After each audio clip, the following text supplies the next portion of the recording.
forward, but it's got to be part of a comprehensive plan. So that's the second thing I want to talk about. There are 3 M's in politics. And if a political party has one of the M's, they can be somewhat effective. If a political party has 2 M's, they might have a majority. All 3 M's, they're a supermajority. So as I diagnose why are we not seeing California winnable for common sense, we must look at the 3 M's and figure out how do we do better in the 3 M's. That's what our political plan is all about at Reform California. The 3 M's, what are they? First one, money. Okay, got bad news for you. We are never going to be superior in money. And here's why. Here's why. You need to understand money is nothing but a means to an end. Our goal for money is not to get more money than the Democrats, because we're change agents. We represent you, the people, the little guy, mom and pop, people who don't have a voice right now. The reason why they will always have more money, they represent the man. For all the hooting and hollering they say about the billionaires and the millionaires and Wall Street executives are with the Republicans and big business, no, lie. They line the pockets of Newsom and Karen Bass and the Democrats because that's what special interests do. They suck up to those in power. Do you think Republicans have any power at all? The rich folk go and buy their politicians. They don't care about what political party they are. They'll suck up to Trump as much as a Democrat if they think they might get something that they're going to get. They give the money to the politician, but the expectation is you're going to use your power to take from these weak people and give it to us. And as long as you keep the money flowing, we will keep lining your pockets. So they will always have more money than we have. And I don't want to join that club. And you should not want any Republican ever to get seduced by the dark side. But we do need to cover the hard costs, and that's been the problem. We have 172 legislative seats with Congress and the state legislature to file every year. It costs about $8,000 to file for the state assembly when you pay for your ballot statement and you pay your filing fee, or state senate or Congress. I have candidates who don't have that money. And that's why in many parts of the state, voters don't even have a choice because the candidate didn't have the money to even put their name on the ballot to give an alternative. Or printing petitions, mailing petitions, doing events, putting gas in that gas guzzler out there. No, I'm not talking about Rosie O'Donnell. She's down the street. No. I'm talking about you don't need to compete with their money. You need just enough to cover the hard costs to get the message out. Those 2 Latino candidates that spent a combined 70 grand, they're proof positive that you can go up against a $1 million campaign if you have a righteous case. But on the money side, the fact that they have so much more money, I need you to understand as we move forward and diagnose and communicate to Californians what the real problem is. The real problem is not the highest cost of living in the nation, although that is intolerable. It's not the homeless crisis, despite spending more money than any state by a factor of 4 per homeless person. It's not the crime wave. It's not the fact that our schools fail our kids, black and brown kids and poor kids the most. It's not the fact that we're the leader of all states in net job losses. No, those are symptoms of the bigger problem. The biggest problem, the real center of gravity, we have a fundamentally corrupt political system in California, and we must call it out by that name. It needs the C word, corruption. Outright, rank corruption. Whether it's City Hall with Karen Bass or it's the state capitol with Gavin Newsom and his cabal of misfits. It is corruption. And we must call it by name. I went to Sacramento. The Republican Party establishment and the Democrats ganged up on me in my race. Spent $3 million against me. Dark money. Massive checks, $100,000, $250,000, $500,000 from business groups, from labor groups, from Democrat big donors.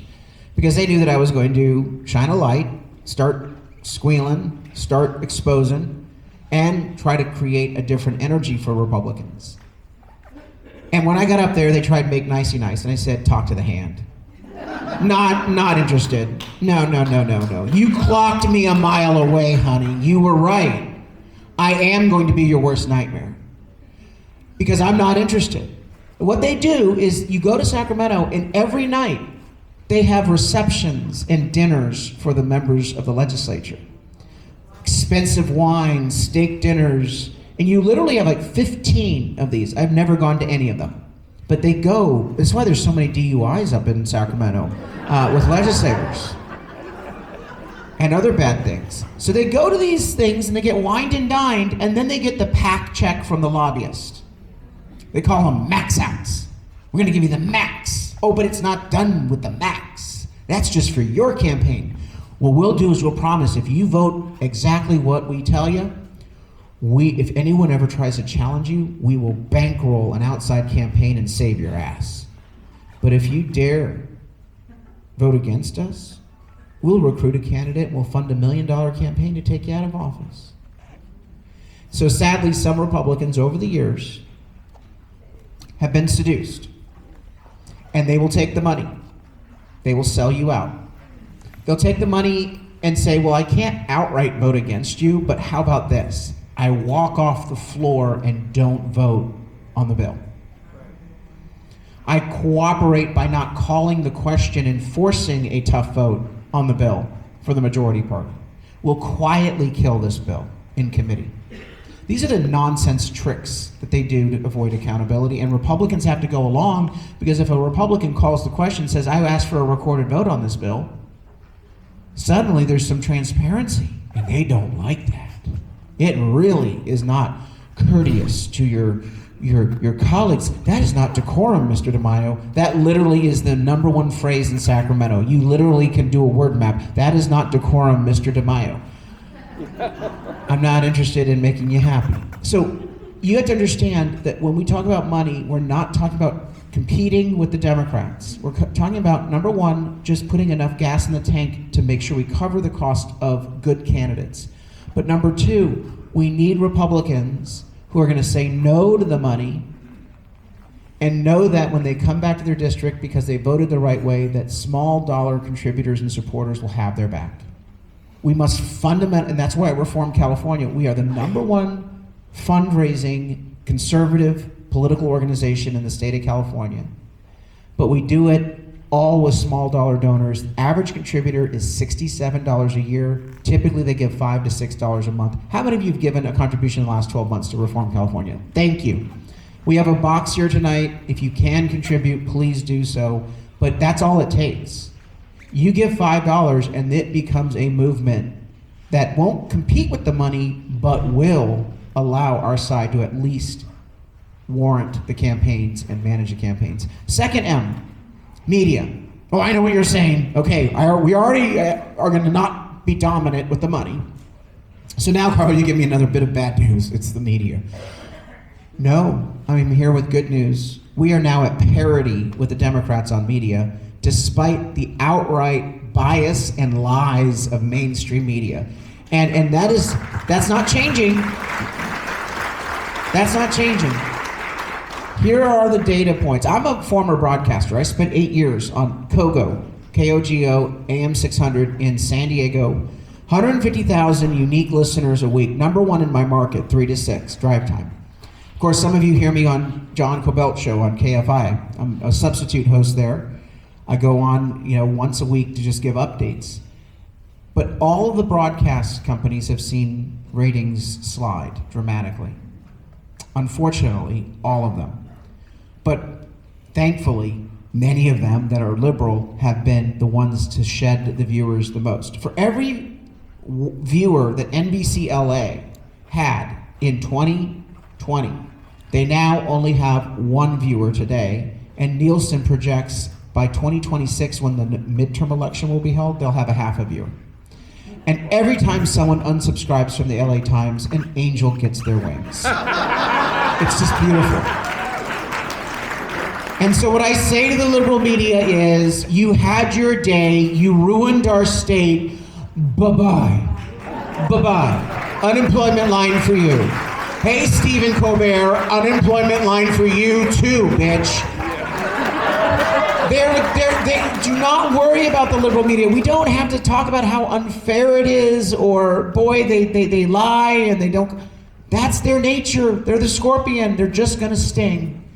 But now we have parity and soon to have advantage because of this beautiful little device. Right. This is where people are now getting their information. Because when I stepped down from Kogo because I became a candidate, and under the law you can't have a free 3-hour block of time every day, unless you're a Democrat and you get it from the liberal media, you get 12 hours of time every day. I had to step down from my radio show. I felt really bad for my listeners because they rely on me to get the story behind the story every day.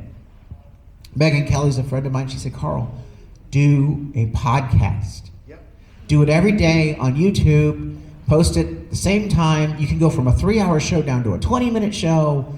And boy, was she right. We now get, instead of 150,000 audio listeners, 3 to 6 once a week, we get 2 million viewers a week, 10 million viewers a month.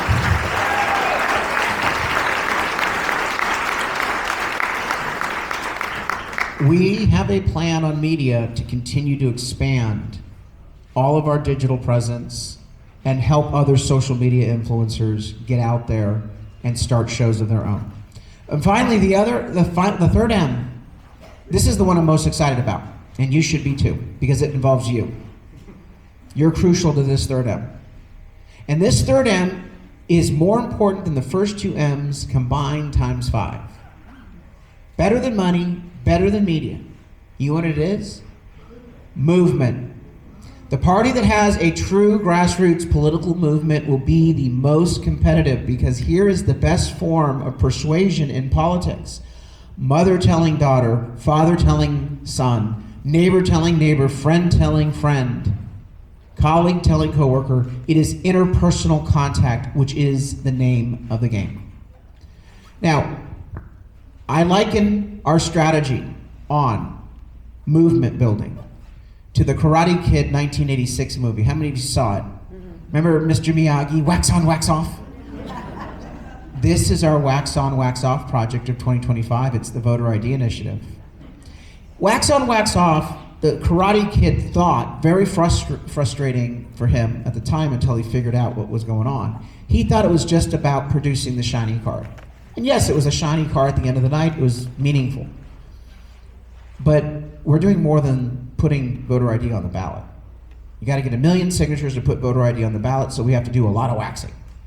The process, though, of putting together the campaign to get 1 million signatures statewide builds the muscles like wax on, wax off, so that we then can become a fighting movement.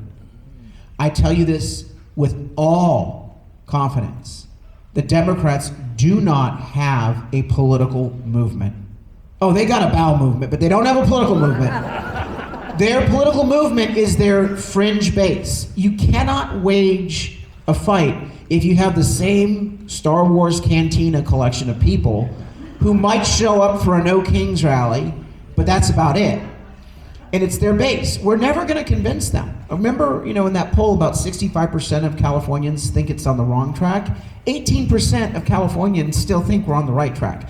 Those would be the people who stood out in the street and hoot and holler on No King's Day, okay? You're not going to win everyone over, but that 18%, a lot of people, they're not going to be listening to them. They're not common sense. I mean, they are people who actually celebrate Charlie Kirk's assassination. Let's be clear about it. That 18%, if they start talking, flapping their gums to their neighbors and whatnot, it's a big turnoff. So that's not the movement that we want to be part of. The real movement, I believe, in California exists, but it is slumbering, and it is depressed, and it is you. That's 65%. It's the 70% on voter ID, the 70% on Prop 36. They know what they want. They agree with each other on what they want, but they're not talking to each other. They think that something's abnormal with them. They're depressed. They don't even know where to begin. Our strategy for wax on, wax off: organize, train, equip, deploy, rinse and repeat, rinse and repeat, rinse and repeat. So today, This meeting is about organizing. And we are going to motivate you. We are going to equip you, and I'm asking you to deploy. And your first assignment will be to take this packet, and in this packet are the materials you need, the tools you need to be successful. Your mission right now is to collect signatures in the next 9 days, and then keep collecting signatures after the Prop 50 election for the 3 weeks thereafter, all the way through Thanksgiving. Invite people over to your Thanksgiving. You serve your meal. If they don't sign the petition, you say, no pumpkin for you. No pumpkin pie. No. Nope, no gravy, no seconds. And then December 1st, I want you to turn in your signatures, okay? Turn in the signatures by December 1st. All the material, the timeline is in there. But in the next 9 days, there's something different I need you to do. As you're collecting your signatures, I need you to have this sort of conversation. Because Prop 50 for us is a 40% issue right now. Not a good topic to talk about. Voter ID is 70%. Even 54% of Democrats are yes on voter ID. Okay, so this is a very popular topic. What I want you to do is in the next 9 days and then 3 weeks thereafter, put this in your purse, put it in your truck, your glove box, put it in your briefcase, and as you're going around talking to people, interacting with people, say, hey, I went to a meeting, got a petition on California voter ID. They're trying to put voter ID on the ballot and make voter ID basically what we do. Do you support voter ID, and would you be willing to sign my petition? Now, if they're part of the 70%, they're going to say, absolutely, you had me at hello, let me do this. If they're part of the 30%, where they spin their head around and spit green pea soup at you, just say, have a nice day, and walk away. It's fine, easy peasy. Don't be afraid to ask a question. If they get nasty, you just say, have a nice day, and you walk away. But if they're part of that 70%, they sign the petition, they're going to fall into two camps. Either they're already with the no side, which means they're a Republican or a conservative independent, and the problem there is they haven't returned their ballot because our turnout is really abysmally low. Only 17% of Republicans have voted in this election, and we need to get that up to like 60 or 70% ASAP. But they may be part of that aforementioned 10% that Newsom has currently on the yes side that's weak. Because that 10% that's voting right now yes on 50 but is weak, they just signed your voter ID petition. They are not hardcore partisans. They are fundamentally good people. They are fair people.